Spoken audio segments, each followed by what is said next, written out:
how should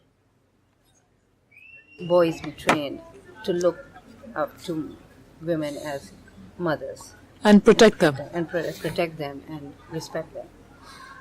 Well, it's just the training, what we can give as parents and as teachers. Training is a very important part of how we train our children to respect all living entities, basically. And we should, and this training, the spiritual training, this character training, when we give this Krishna consciousness from day one, then naturally this is going to be the obvious result is when we teach our children that everybody is a spirit soul and the body is simply a covering.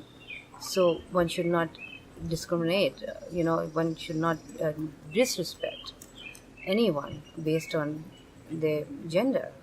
It should be a natural result of our training for our children. And naturally this total training of a complete training of good sadhana, practical devotional service, and this compassion, building of compassion and giving Krishna to others will naturally generate respect, for everyone, for women,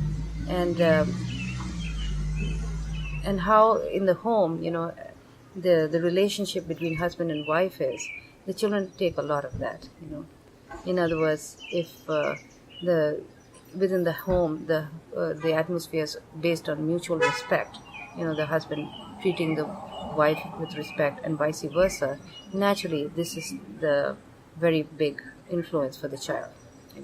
Our personal example to our children, is very nice. Is do that, and so that's very important that we show that it's not like we can live a picture perfect life. We have, this is the material world, and there's going to be issues and problems that come up, but there's nothing wrong with those. It's the process of learning and understanding, but at the same time, the parents should be willing to be openly talk to the children. If there is something which is very unpalatable that happens, then one should be very frank and open with the children, and be able to point out to them that this is something, which is wrong and which was not correct. I used to do that with my children when you would sit down and read Bhagavatam, and if I felt like there was something I acted improperly, with family members or anything with my husband, or then I would actually sit down and discuss with them, and actually be able to share with them very openly that why this was wrong. So in other words, having a very good open communication on this matter with our children. How basically we have to teach our children how women should be treated with great respect, because they should be seen as mothers, and for the purpose of nurturing. It's a very and that's a very important role, for women to see as women. And again, the scriptures, the shastras are so actually they teach you all the morality, not just basic mundane morality, but very high transcendental principles of how we should treat women. It's all in the shastras. We have so many wonderful examples. So if you're reading these shastras, especially Srimad Bhagavatam with our children, I remember reading these stories with my children, stories of